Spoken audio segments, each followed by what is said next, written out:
I got it! When I first heard about Dave being trapped in a maze... 1, 2, 3, 4! I built a labyrinth. Can you believe it? Dave is trapped in a cardboard maze in his living room and he can't get out. Welcome to Dave Made a Minute, the podcast where a whole bunch of us are exploring the film Dave Made a Maze 1 minute at a time. The twist. Many of the participants have never seen the film. Some don't even know what film they're sampling. They get their minutes and they tackle them as they see fit. Here's your host from the Groundhog Day Project and Michael Myers Minute, Robert Black. Minute 6, Annie calls in reinforcements, Dave's best friend Gordon, Adam Bush. To tackle Minute 6, we have Chris Derkotch and Jeff Ferry from Jay and Silent Bob Minute. You come home, there's a giant maze in your living room. You're like, what the? There's a giant maze in my living room. I've heard of people rearranging the furniture, but this is wackadoodle crazy. You give me a sense of that. This doesn't make any sense. It's like a fucking cocktail party in here. Can I get a few words from you before you go? Welcome to Minute 6 of Maze, which starts with smoke and ends with Gordon asking the obvious question. I'm your host for this minute, Jeff Ferry, from Jay and Silent Bob Minute. And I'm Chris Derkotch, also from Jay and Silent Bob Minute. And we are trying to break down 1 minute of a movie we've never seen before. Which, I'm telling you right now, is not the easiest thing to do. Definitely not. All right, Chris, so we're going to dissect this. We're going to try to figure out what's going on here. Give me your overall impression of the minute. It's weird, to say the least. I don't, like, jumping in at this point, I have no clue what's going on. I see maybe a cigar sticking out of one of the boxes and smoke coming out of it. That's where we start, right? Yeah, after, we get through the whole, I guess we'll go through the first, 30 seconds of the minute, because it's basically in two different parts. Okay. So the first thing I had was, we get a little back and forth. There's somebody inside, apparently like a giant thing of boxes that's all taped together. Box fort, right. Like a crazy box fort, that somebody would make. Like something my daughter would aspire to make. My first note, of course, because I'm an awful person, is, hey, I like her casual t-shirt look. Yes. An undershirt look. It's a very easy way to say, I live here. Because if I didn't, I wouldn't wear something like this. Right. I am lounging. That's what I'm doing. All right. And then what we get out of the dialogue that happens after that is, after we see the smoke pouring out, I guess maybe that's something happened last minute, and I don't quite understand how it aspires to be part of this minute. Like, I don't... Yeah. Like, to me, is he smoking a cigar in there? Is he getting high in there? Like, he built a giant bong for himself. Yeah. Yeah, so he starts saying, hey, she looks at her cell phone and sees something, and then she's like, I'm just going to break it down. Like, she's going to destroy his box fort. No, wait, he gets crazy. Yeah. There has to be a way. That's the next line. I mean, it's played for, he sounds like he's inside of an aircraft hangar because there's so much echo. Or he's got, a bucket on his head or something. Right? Yeah. So, I mean, what do you think the honest dimensions of this thing are? I mean, what is it, 6 by 8, maybe? It doesn't look like a full-grown man could move around too much inside of it. I mean, you could get inside of it, and maybe, you could move around a little bit, a couple feet to the left and to the right. But, yeah, it doesn't look like you'd have much mobility in there. No. So when she says he's going to break, he has, a meltdown when she says he's going to break it down. And I have in my notes right here, I don't know if she's a girlfriend or a wife, but she needs to walk out the door at this point. Yes. If he's worried about you breaking that down, you got to go. He won't even come out to look at her, to talk to her at this point. Yeah, they're waving red flags right now. There's been a 30-car pileup at the Indy 500. The guy's up there just waving away. This person has problems in a big, bad way. And we don't know if she's visiting or if she lives there. I can't really tell from the context clues we're getting here. But, especially if this is not a person you live with, you just cut bait right here. You just go, hey, I'm going to step out for a second, and you just never come back. Sorry, I got to go. I'll call Leonard or Gordon or whoever he wants her to call and go. I do have that written in there of, obviously we don't know a lot's going on, but, I'm just trying to break down what the dialogue is like for this minute. I did like that dialogue exchange of what he says, call Gordon. No, call Leonard. No, call Gordon. Yeah. I did enjoy that from whoever the screenwriter was. I did like that little piece of business there. Because that's definitely the type of thing you would do. You'd be like, call Joe. No, call Phil. No, actually, call Joe. Yeah. No, wait. Call Phil. Yeah. I like that when Gordon shows up, he knocks on the door and it just opens. Yeah. And then, she's like, "Hey, Gordon." And obviously, well, at first he says, before he shows up, she says, "Are you serious?" And he says, "Yes, please. Just I've worked so hard on this." It doesn't look like he worked that hard on it. I bet it took a fair amount of time. Not unbelievable. Not okay. The way he says it, it's like he's been working on it for 8 weeks. Yeah. This is a 2-day project we're looking at here. The hardest part would be actually getting that many boxes and getting them to stay together. Did he use like duct tape or something? We have no idea. And honestly, the thing it looks like he worked the hardest on was writing the word "enter" into the boxes, because that actually looks pretty good. Yeah. Yeah. So he comes in, he sees the "enter," and then he looks to the side, and now what's her name? Annie is sitting there, and now she's got a shirt on and her hair's all done up. So I'm assuming it's been an hour before he got there, probably. Well, she had to get dialed up for Gordon. You couldn't just let him come. Well, you didn't want to look like shit for Gordon. Well, not even that. Like, would your wife want one of your scuzzy friends showing up while she's in her undershirt and with her hair not done? No, absolutely not. It's not even like she didn't get dressed up like, oh, I gotta look good for him. But like, women aren't like, man, I gotta get dressed. I gotta be dressed. I gotta look like a human. Where like a guy would be like, listen, if she comes over in my underwear, that is her problem.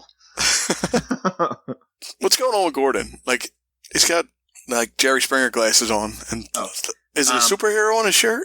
I couldn't see. I thought it looked like a video game character.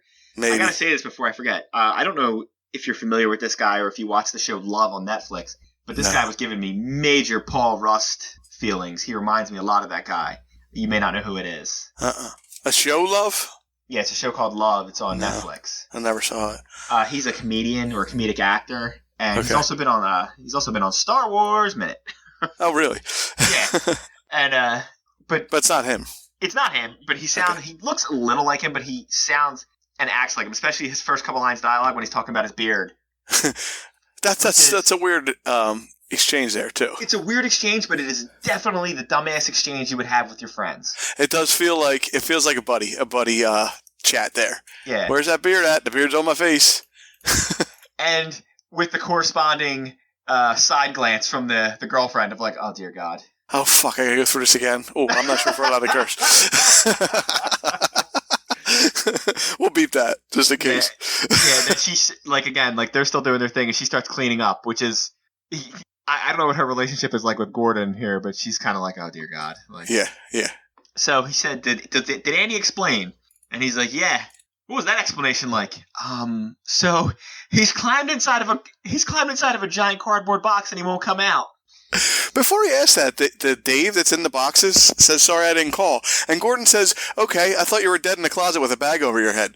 What the hell kind of thing is that to say to your friend who's apparently in a cardboard box right now and losing his mind? Now, it's the type of thing I wouldn't be... Like, it's like I wouldn't say that to one of my friends, you know? Yeah, but he seems mentally challenged as it is. Yeah, it seems like he has a severe problem, so I probably wouldn't say it to somebody who actually had a problem. No, that's not a good idea.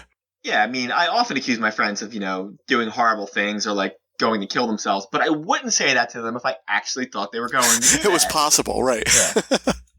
Yeah. And then back to where you were, did he explain? And, yeah, she did. Why aren't we breaking this down?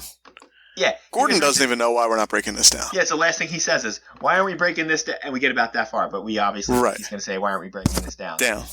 It's a good question, Gordon. I don't know why we're not breaking this down. Yeah, I agree with Gordon. This should be broken down. Now, granted, having had a child, whenever box shows up, they need to live in it for a few days. Yes. The box is more fun than the toy most of the time. It's a big box, yeah. And I would say that, like, my daughter's growing out a bit, but there's a box in my kitchen right now that I can't throw away, otherwise there'll be tears. You ever get in, like, a refrigerator box and roll down a hill? That's fun, too. Yeah. Yeah, it's fun until about 5 seconds in. If your mass is just quite right and it's just the right level of height, right, and it actually gets out of control.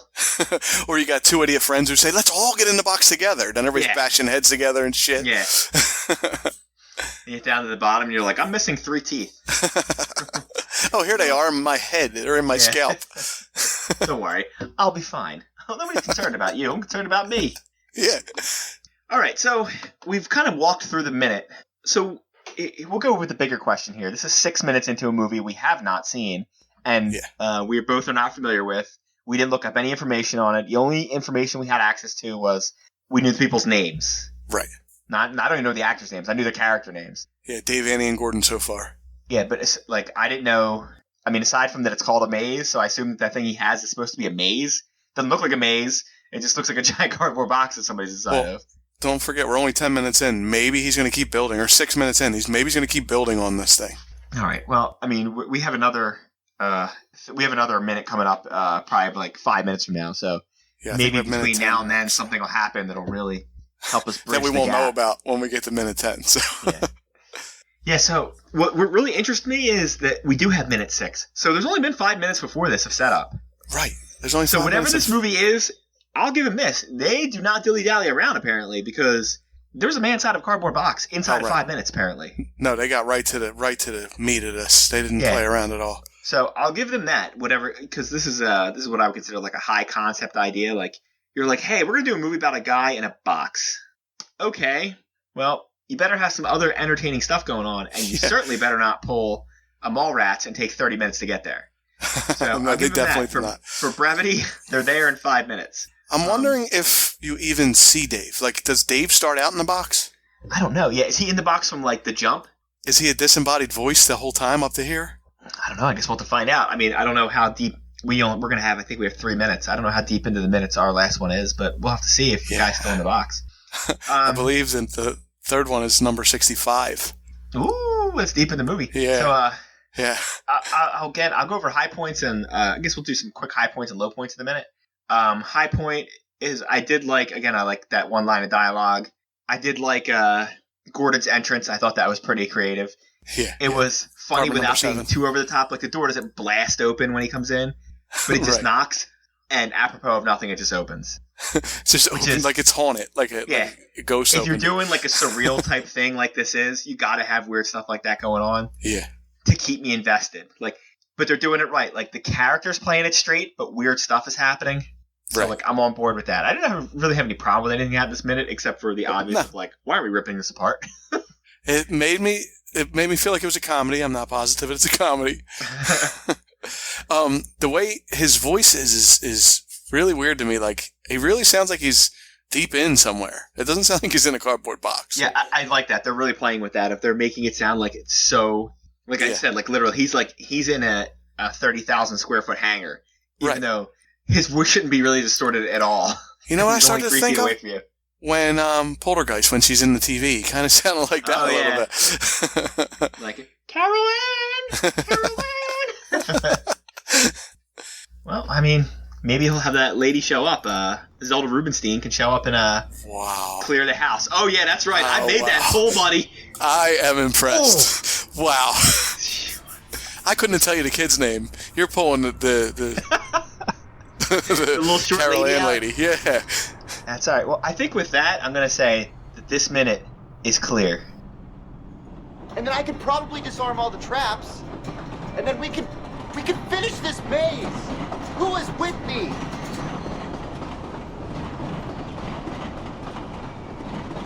That was Chris Derkotch and Jeff Ferry from Jay and Silent Bob Minute taking on Minute 6 of Dave Made a Maze. They will be back in Minute 10. Next time on Dave Made a Minute, we've got Andy Nelson and Pete Wright from the Next Reel podcast taking on Minute 7. Thank you for listening to Dave Made a Minute. Intro dialogue snippets were taken from Dave Made a Maze, directed by Bill Watterson, written by Bill Watterson and Steve Sears, and produced by John Charles Meyer. Intro music is Diversion by The Equals, featured in the film Dave Made a Maze, and Life Cycle of a Match by Parvis Decree. Outro music is Leaving This Godforsaken Place and Her Presence is Strong Here by Parvis Decree. Dave Made a Minute is a production of Lemming Drop Studio and all other featured podcast producers. You can find more content at lemmingdrops.com. Check us out on Twitter, Facebook, and Instagram at Dave Made a Minute. If you like what you hear, throw us a rating and review on your podcatcher of choice, and check out all of the participants' other shows to spread the love around. Again, thank you for listening. As long as we're all working together, this is going to be fine. It's going to be great. I need you to notify the families of everyone who died here today. Totally. Wait, what?